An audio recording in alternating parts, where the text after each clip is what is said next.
Hello and welcome to this weather topic video. I may be a little loud in this video because I've gotten a new headset and I'm not quite sure how the volume is on here. Still working on that. But with this video we are going to be looking at ACE, the acronym for Accumulated Cyclone Energy. We are going to be looking at what it is, its usage, as well as records in the Atlantic, the East and Central Pacific, as well as the West Pacific. So, ACE, by definition, first of all, it has a mathematical equation to calculate it, although I'm not going to show that. It goes above my head, and I don't want to show things that I don't understand myself.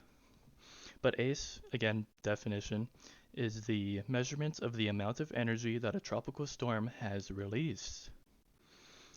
This will only increase the stronger the storm is, as you can imagine, because it is also taking up energy as well, and then just, well, releasing it again.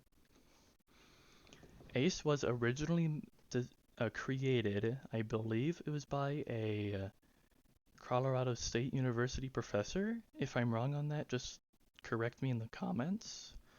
Although, for the life of me, I could not find sorry, that ACE was invented in. So, if anyone could find a year with a source, please do let me know. Because, again, I looked at multiple sources, I could not find a year that ACE was formed. What I do know for sure was that it was originally, again, for hurricane strength and above, and as well as hurricane equivalents, of course. And it was altered in 2000 by the NOAA to be storm strength and above. This does, yes, lead to higher ACE values overall, but we'll see that even then, some storms will just have record just because of how long of a hurricane, for just how long of a hurricane they were, you know, hurricane long time. There you go. In short, what you need to know about individual ACE is that the stronger and longer lived the system is, the higher ACE it will have. However, we do not need to see that as a category 5. This is a, like, easily 99% of high ACE storms are going to be category 5 or high-end category 4.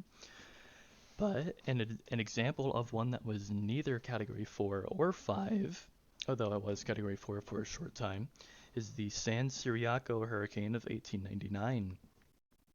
Please do let me know if I'm pronouncing Ciriaco wrong. I want to say I'm not, but phonetics is not my strong suit, nor are words in general, even though I make videos, but you know. Besides that, please also realize that high seasonal ACE does not equal a high number of hurricanes or major hurricanes, or at least, a much higher than normal amount. An example is the 1961 Atlantic hurricane season. With an ACE of 189, this season actually comes above the 2020 season, despite having only 12 storms, 8 hurricanes, and 5 major hurricanes. Usage of ACE. ACE is used by the NOAA in the US, the Australian Bureau of Meteorology, as well as the Indian Meteorological Department. So it is used in the Western Atlantic, or at least just the whole Northern Atlantic, the East and Central Pacific, in and around Oceania, and in the Northern Indian Ocean. ACE is not used by any West Pacific agency, so not by the JMA, not by the CMA, not by the JTWC, that's Joint Typhoon Warning Center, not by any of them, not by the Philippines, not by Pagasa, not by any of them. ACE is also not applied to depressions and equivalents of tropical depressions on the Saffir-Simpson scale, and is also not applied to sub and extra tropical storms. ACE is relatively similar to the Fujita and enhanced Fujita scale in the way that that see especially the Fujita scale when it's overestimates of winds, you can say, oh, yeah, that was an F5, but then when you take a deeper look at it, you realize that it happened in 1899, and you're like, oh, well, construction was obviously not as good as it is in 2023. So what would that actually be rated as? But that aside, um, these two things are completely different. ACE has a mathematical formula and is a pretty good indicator of the relative strength of a storm. I'm not saying that the Fujita and enhanced Fujita scales aren't, but that's that's my thing. Whatever. I'm done talking about the Fujita scale in this hurricane video. And ACE is also totaled every season in the in the northern Atlantic, eastern central Pacific, in and around Oceania, and the northern Indian Ocean, because it is used by the respective departments. It is also calculated for each individual storm, if applicable. Atlantic records, we are going to be going up in terms of intensities here. So next will be the East Central Pacific Basin, then next will be the West Pacific. The highest season total in terms of ACE ever seen in the Atlantic so far to date is, fake drumroll please, 1933. 1933 saw an ACE of 258.57. Now, extremely easy to assume that 2005 or 2020 or another season would hold this record, but 1933 holds it. As of right now, who knows? The 2023 season in the Atlantic could blow this out of the water. Who knows? As of right now, I don't. It's January 2023. 1933 saw 20 storms, 11 hurricanes, and 6 major hurricanes. Nothing super high above average, so what likely contributed to this is just the long trek of the storms and how long of a time they were hurricanes. 2005 has a quite close second place. 2005 has a seasonal ACE of 250.13 and saw 28 storms, a record 15 hurricanes, and another record tied with 2020 of 7 major hurricanes. 2020 tells a similar story. In fact, 2020 is around, I think it's around 11th or 10th place or below. I think it's around there though. With an ACE of 180.37, 2020 had the most active Atlantic hurricane season to date, with 30 storms, 14 hurricanes, and the tying record of 7 major hurricanes. Our highest individual ACEs in the Atlantic are the San Ciriaco hurricane of 1899 at 73.6. With it being a Category 4 for a relatively short stint, although kind of a long time, but then it just staying as a Category 3 and then also as a hurricane for such a long time, almost imitating Sandy's path, just a little less south, just more southward. San Ciriaco was a Category 3 for such a long time that this high ACE is absolutely warranted. Ivan comes in second place, not too far behind at 70.4. Hurricane Ivan was a storm that happened in 2004 and is most notable for the 120 tornadoes that it spawned in Texas when it was a depression. Even though that is what it's most notable for, as we can see, Ivan was a very major hurricane, Category 4 and 5 very major hurricane is my own statistic. For such a long time that this ace is warranted as well. Irma comes in a surprisingly low third place, so we have 70, 73, 70, and then Irma is third place with 64.9. Irma was one of the many storms that devastated the country in 2017 and was a Category 5 for a very long time. Surprisingly, though, again, only an ace of 64.9. Still very high, though, I do have to say, though. On to the East and Central Pacific. The highest seasonal total in the East Central Pacific is 2018. Keep in mind that the East and Central Pacific have not had records capped as long as the other side of the Central Americas. So the Atlantic has had records kept since before 1950.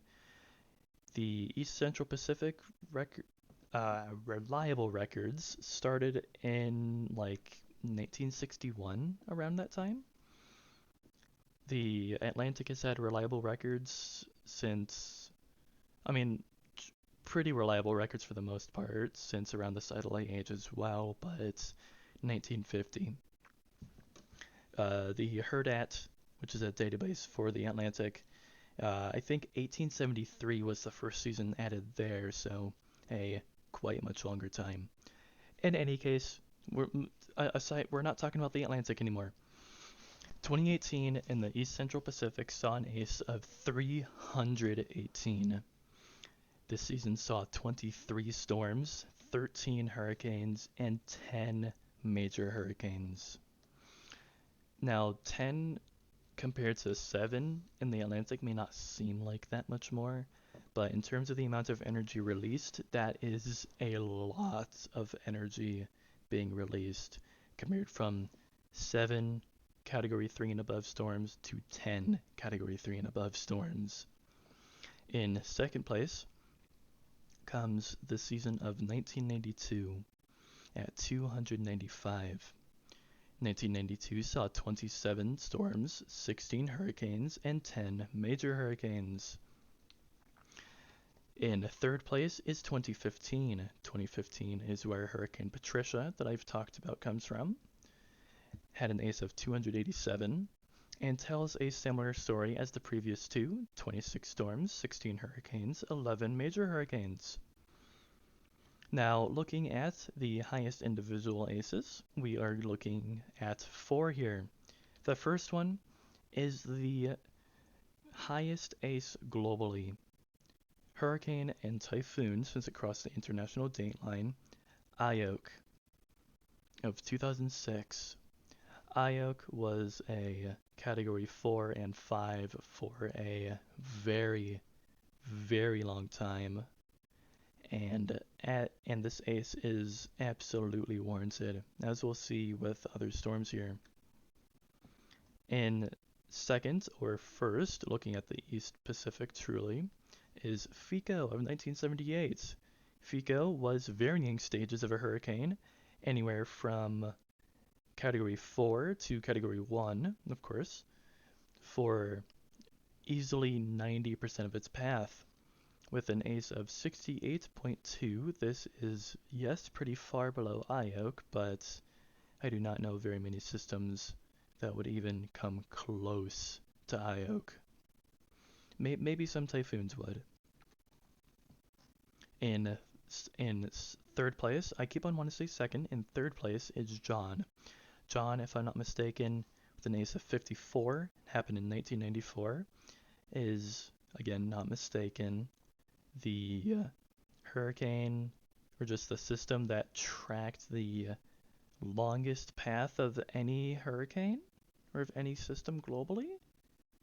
I think I might be mistaken on that, but I want to say I'm pretty darn close. If John isn't, then it's pretty darn close.